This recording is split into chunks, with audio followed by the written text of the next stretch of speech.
প্রায় 1 বছর আগে আমার পরিবার এক প্রবাসী ছেলের সাথে আমার বিয়ে ঠিক করেন এবং আমাকে আংটি পরিয়ে রাখেন। পরিবারের সম্মতিতে ছেলের সাথে যোগাযোগ রাখি। এখন উপযুক্ত কোনো কারণ না দেখেই আমার বাবা এই বিয়েটা বাতিল করতে চাচ্ছেন, কিন্তু আমি ওই ছেলেকে বিয়ে করতে চাই। এক্ষেত্রে শরীয়ত কি বলে এবং আমার করণীয় কি? প্রথম কথা হলো, বিয়ের কথা পাকাপাকি হয়ে গেলে আংটি পরায় দিলেই তো জামাই বউ হয়ে যায়, তাই না? আংটি পরা হয়ে গেছে, এঙ্গেজমেন্ট হয়ে গেছে, তখন জামাই বউ হয়ে গেছে না তারা? সেটা যদি না হয়, তাহলে এই তথাকথিত এঙ্গেজমেন্টের পরে এই স্বামী স্ত্রীর মতো আলাপ সালাপ, খোঁজ গল্প, কথাবার্তা, আড্ডাবাজি, চ্যাটিং, এগুলো আমাদের সমাজে আছে না নাই? তাহলে সেই সম্পর্কটা কি হালাল হবে না হারাম হবে? হারাম। অনেক যুবকরা বলে যে না, একবার হঠাৎ করে অচেনা একটা মানুষের সাথে কেমনে থাকে, এই জন্য আগে একটু জড়তা কাটায় নেই, যোগাযোগ করে নেই।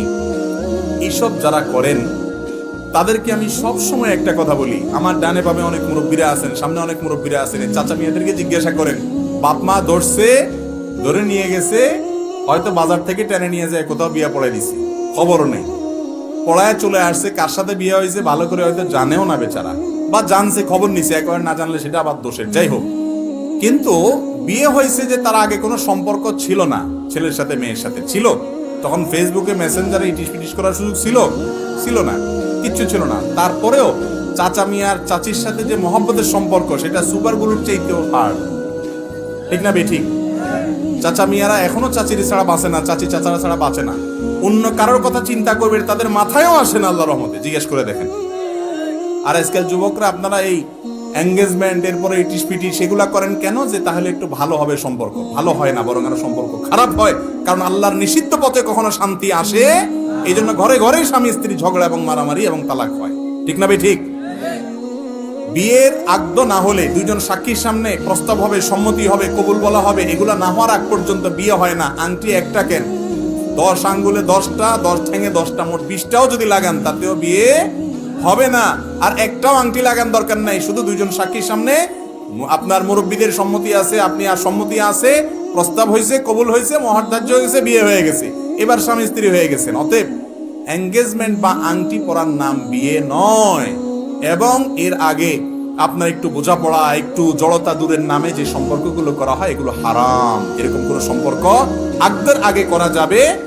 একান্ত প্রয়োজনীয় কথা জিজ্ঞেস করতে পারেন, জানতে পারেন, সেটাও নিরাপদ পদ্ধতিতে। স্বামী স্ত্রী সুলভ কোন আলাপচারিতা জায়েজ নাই, এটার প্রথম কথা।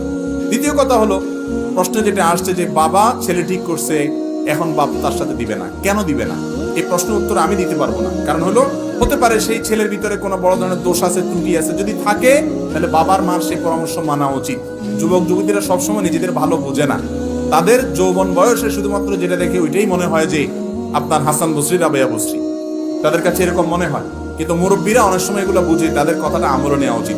আবার মুরব্বীরা অনেক সময় উল্টা পাল্টা আছে, শুধু ওই দুনিয়া ছাড়া আর কিছু বুঝে না, আছে না নাই? তো সেটাও মাথায় রাখতে হবে। এবং মনে রাখবেন, শরীয়ত ছেলে বা মেয়ের সম্মতি ছাড়া জোরপূর্বক বিয়ে দেওয়ার কোনো অনুমতি কোনো মুরব্বীকে দেয় না। ইসলামে এটা জায়েজ। আপনি যদি মনে করেন আপনার বাপ মা শুধু পয়সা দেখেই এরকম লোভী হচ্ছে, বা তারা দুনিয়া দেখে লাফাচ্ছে, তাদের সিদ্ধান্ত ভুল, তারা দিনদার বুঝে না, তাহলে সেক্ষেত্রে আপনি খুঁটি ধরতে পারেন যে না, আমি ছেলে ছাড়া, বা আপনারা যে ছেলে কথা বলছেন তার কাছে আমি বিয়ে বসবো না। এই অধিকার আপনাকে ইসলাম দিয়েছে। বেয়াদবি করবেন না, বিনয়ের সাথে বলবেন যে আব্বা আমি চাচ্ছি না, বুঝাইয়া বলবেন, বা অন্যদেরকে ব্যবহার করবেন। কথা কি বুঝাতে পারছি? এটা জায়েজ আছে।